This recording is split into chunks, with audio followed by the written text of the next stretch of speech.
I had to get I had to get the mic on this one. And I read this question so many times, and I was wondering who wrote this. yeah. So, don't throw any tomatoes. But this is what came from me. The word pursue, I had to look that up even though I knew what it meant. It means to follow after in order to catch. So when I was thinking about that, I wanted to know what kind of scent you're putting off if you got all the men following you. Wow. Because first of all, as a single person, you're supposed to be working in the vineyard. Your mind shouldn't be on marriage. Your mind should be on God. Amen. So while you're working in the vineyard doing the work of the Lord, whether somebody introduced you to that person or whatever, you're busy doing God's work. You shouldn't have a bunch of men following behind you. Amen. What are they trying to catch? Oh, wow. Come on, Pastor. See, that's just me. I'm just speaking because this is what I'm one of those ones who I was working for God when He found me. Because when He found me, He found a good thing, and He obtained favor. And that's the way we're supposed to look at it. Because if you got a bunch of them following you, who you gonna be favored to? And who is the good thing? Yeah. You the good thing. So you shouldn't have a bunch of men. That's just me. Well, praise the Lord. On the flip, when my husband found me, I was in a backslidden position. He found me. Also, because I was in a backslidden position, I had a date for breakfast, lunch, dinner, brunch, cruises. I had all those dates. And I said to the Lord, even though I had been married before to a minister, and I had said to the Lord, and I don't know if you ladies can understand this, identify with this. Every man in ministry ain't in them. Yes. Amen. Because ministry wasn't in him. I was beat up and broke. I think one time he hit me, he realized that wasn't gonna work. So I know the police came. So that was very short-lived. And I was an angry woman as I watched my mother being abused for breakfast, lunch, and dinner. And I was an angry person, and I knew if you hit me, we going to war. That's just off the rip. We're going to war. So when that relationship was done, I was still kind of bitter. I gave you 7 good years, then do all this crap and do all of that. And I just was kind of angry with God. And I said, you know what, Lord, I don't want no more Christian men, because they ain't right. Yeah. Just give me the biggest, baddest, toughest, thug. Give me somebody I can work with, because I realized the thug back then, they took care of children, and I had 3. So, but that didn't work for me because they were like, oh, she's kind of bougie.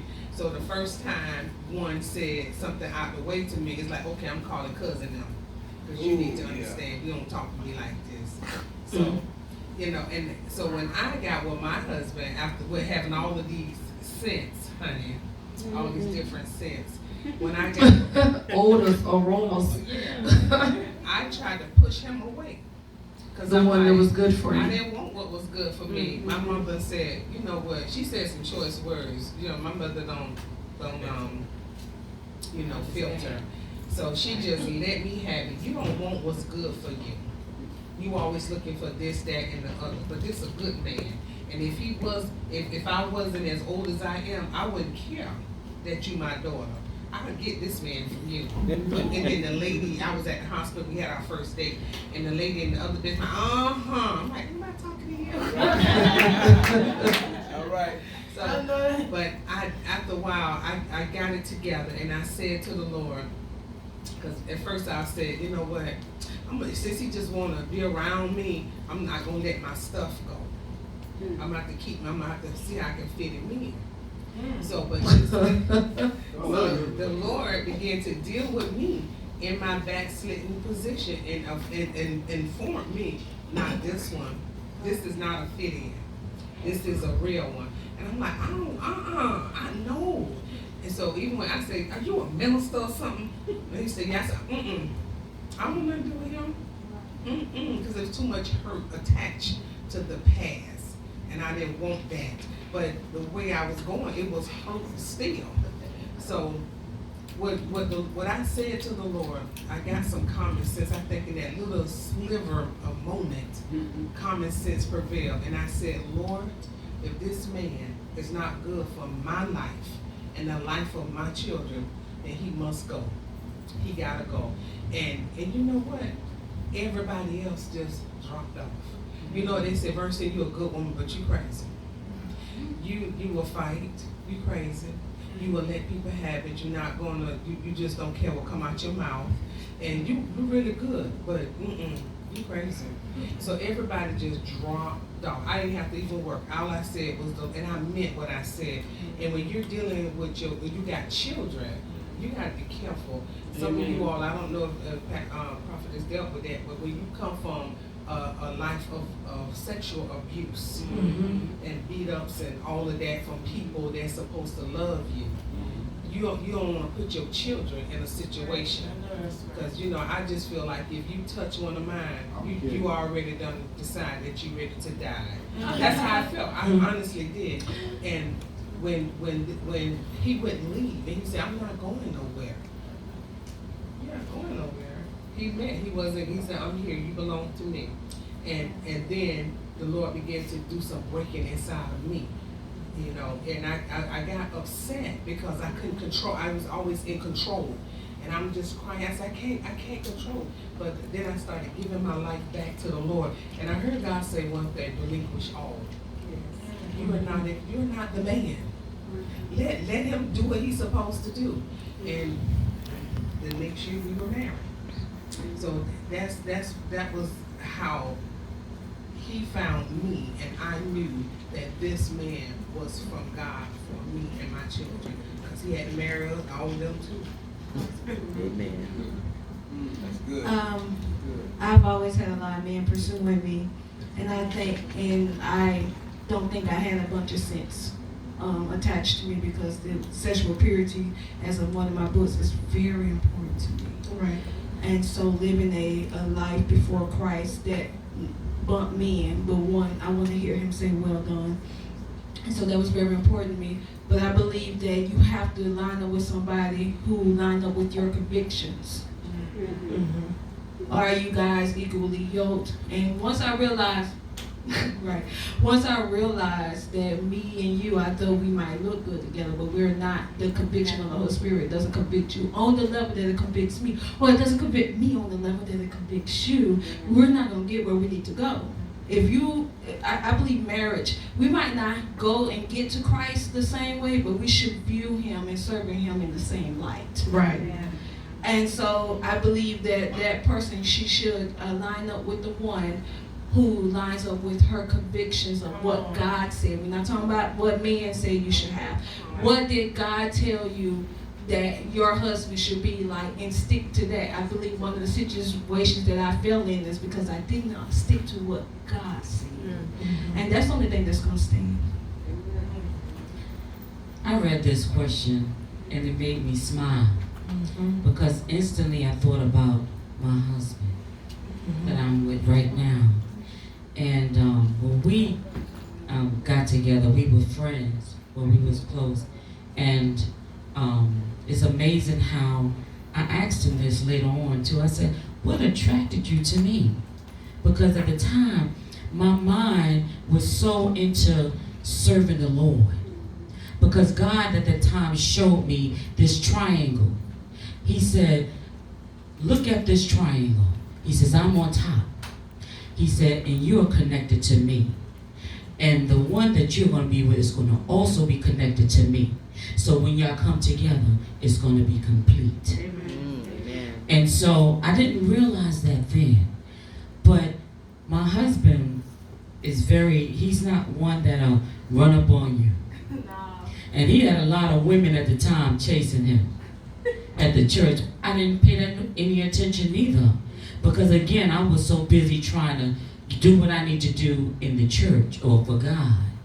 And so, God, he just kept, at that time I taught Bible study, Sunday school, whatever the case may have been. But I tell you one thing, how did I know that he was my husband? I had twins then.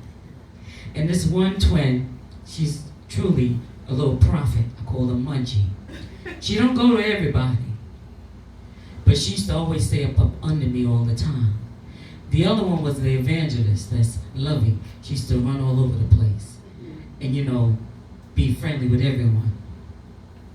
One day he walked into the fellowship hall. And Munchie jumped up and said, "Daddy," in front of the whole church. I had to do a double take because that didn't come from, it didn't come from Munchie. Like, wait, hold up, wait, that did Munchie, Lovey say that? Cause it couldn't have been Munchie. But she said it so clear. Now remind you, she wasn't talking clear. But that day, she said it so clear. "Daddy!" And it made me look like, okay, wow. Okay, God, what's going on? And then I started to realize, like, every time we went out, with my twins, he was always taking my bill. Now before, I never realized that. I didn't pay it any attention. Then I seen that he was taking my bill, paying for our bill. All the restaurant church went to, he paid for the bill. I said, wow. We still have this connection that I cannot even explain. It's a connection that I have never had with any man before. And I'm being so real right now. This connection that my husband and I had, I never had no one like the stuff that my husband and I did. That's my best friend. Oh my goodness. We do everything from pray to Bible study, everything. I get excited when we do Bible study because he's good with the word. So it's like I feed off what he know because God just bless him with that wisdom. But a lot of things that my husband and I do, I never did that before. So it was something different for me. So how did I know? I knew he was the one. Technically he already knew that I was the one. Because he told me, he was like, look, I don't play all this other stuff. Technically Shaq is whack. We ain't gonna do all that. Like, we're gonna go and do this and you're gonna be my wife. Everybody else was saying, we went through something for real. Like people were saying different things and how we won't last for a year and all kinds of stuff.